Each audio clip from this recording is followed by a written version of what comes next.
This slideshow is going to talk about Anglo Saxon religion, which was an important part of Anglo Saxon culture, and which also will end up telling us something about Anglo Saxon literacy.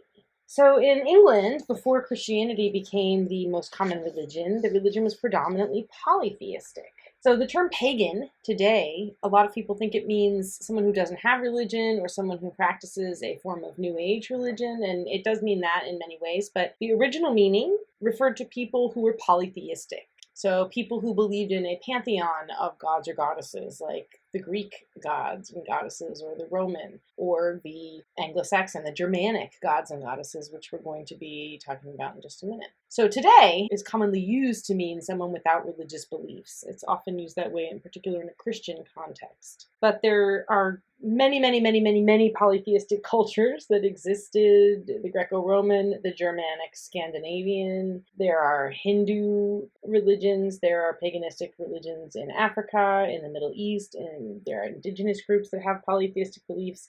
All of these groups had polytheistic beliefs before the influences of the big monotheistic religions, Judaism, Christianity, and Islam. So Germanic and Scandinavian gods and goddesses were very similar.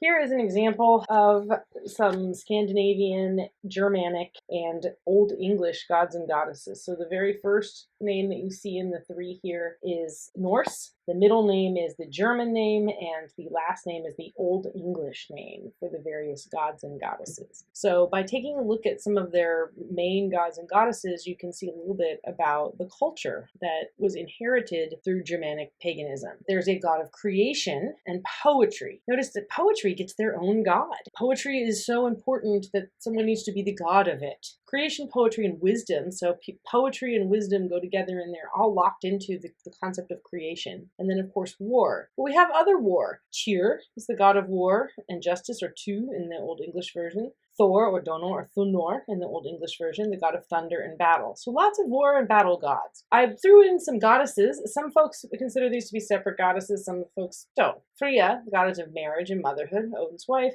and Freo, or Freya, the goddess of fertility, beauty, and magic. Germanic paganism also included ideas that we might attribute to or call the three fates, who were known as Norns, the goddesses of fate or destiny. And early Germanic paganism had space for mythical races like dwarves or elves or giants or water spirits. So if you don't think you know anything about Germanic paganism, maybe you do. This slide gives you an example of how you have something pagan in your life every single day. So you can see here that the days of the week are in modern English still based on the Old English words for those days, and the Old English words for those days linked them to the gods and goddesses and landmarks from the heavens.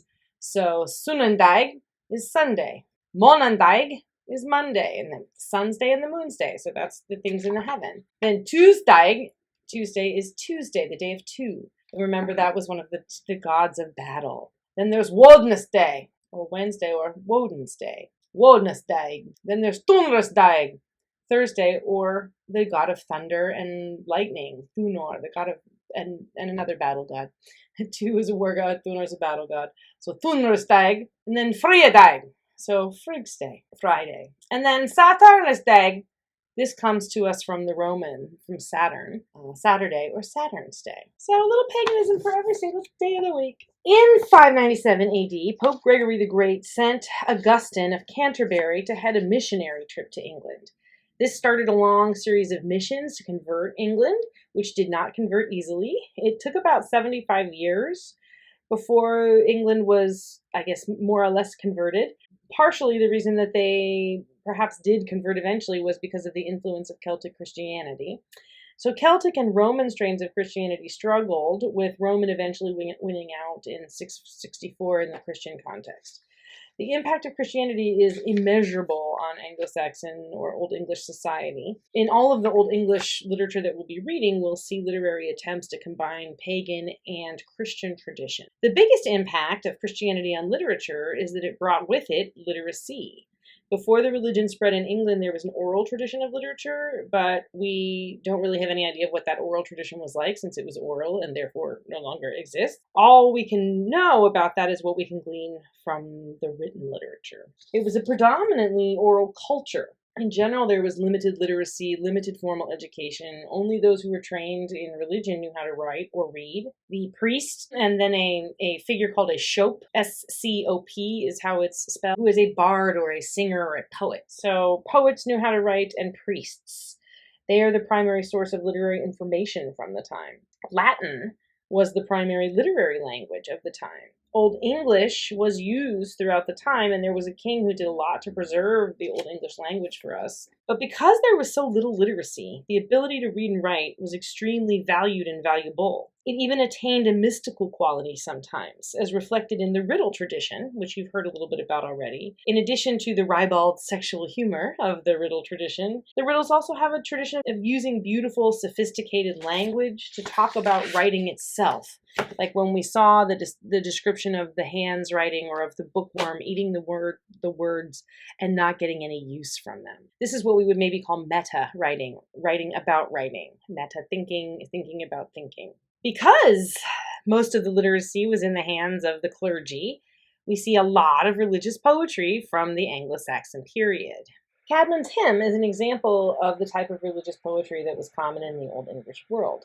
Caedmon is a guy, and just a regular farmer type guy, and he's at a party one night, and everybody's passing around the lyre, and they want people to sing, because poetry and singing went together. And you would pass around an instrument and you would sing a song, and that was essentially how poetry worked. And Caedmon was afraid. He didn't want to sing. He was scared, so he ran off to the barn and he fell asleep. And when he fell asleep, he had a dream. And God in the dream came to him and said, "Caedmon, you're going to be a poet." Caedmon said, "No way, I can't be a poet." And God said, "Well, you are going to be one." And lo and behold, Caedmon awoke, and this, the poem Caedmon's Hymn, is the poem that he wrote in response to God's inspiration. So I'm going to go ahead and read it to you real quick, and then we'll talk about it. Caedmon's Hymn. Nu schulan hergean hefon riches werd, mea todas mehacht and his modje thank. Werk wulderfada swa he wundra je was. Echat written anstelde. He erist sheop jelde bernum, hefon torofa halig schippend. Tha midden jard mon kines werd. Echat written after Theoda, firum fuldan. Freya Allmächtig. So that is the first poem written in English. And if you'd like to read about it, you can find more information about it in the Norton Anthology on the pages you see on the slide. There's a couple of Anglo-Saxon poetic techniques that I want to draw your attention to here for the first time. One of those is that in the Anglo-Saxon world, rhyme was not important. Instead of rhyme, alliteration is what was important. And alliteration is the repetition of the initial sound of a word. So Happy Heidi would be alliteration, or Fearless Frank, that sort of thing. That's alliteration. So if you take a look at the lines in Old English on line 1, you see the word hergayan alliterating with heofen reaches. On the second line, you see the words meotos, meachta, and modjethank. These are all words that alliterate with each other. If you take a look at line 4, it may look like there's not much alliteration. This is because in the Anglo-Saxon world, vowels all alliterated with each other. A could alliterate with E, or I, or O, or U. So echa alliterates with or and unstelde. Those all alliterate. Alliteration was driven in the Old English poetic world by something called the half-line, the Anglo-Saxon half-line of poetics. So what that means is in the first half of the line, you'll see 1 or 2 alliterated words. And in the second half, you will usually just see 1 alliterated word, but sometimes 2. So if you look at the very last line, Firum Foldan, that's the first half line. Freya Allmächtig is the second half line. And Freya is the one word that alliterates in the second half line, and Firum and Foldan both alliterate in the first half line. So alliteration was the key poetic technique of the Anglo-Saxon period. Another technique of the Anglo-Saxon period is called apposition, or something might be in a positive phrase. Apposition is renaming. If you put something in apposition to something else, you are renaming the thing. It's a poetic technique that helps you describe and give more detail about something. So if you take a look at line 7, the guardian of mankind, and then on the next line, our eternal Lord. Our eternal Lord is redescribing the guardian of mankind. Then in the next line, our almighty master, that is also redescribing the guardian of mankind. So these are terms that are in apposition to guardian of mankind. They are appositive phrases describing the guardian of mankind.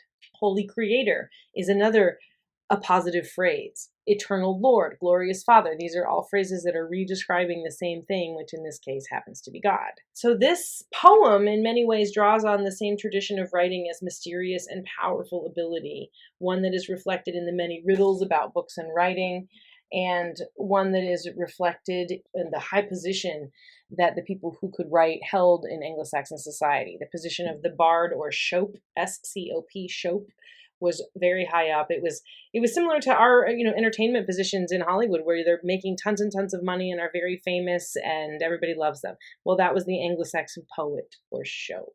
All right, that concludes this PowerPoint. Stay tuned for more.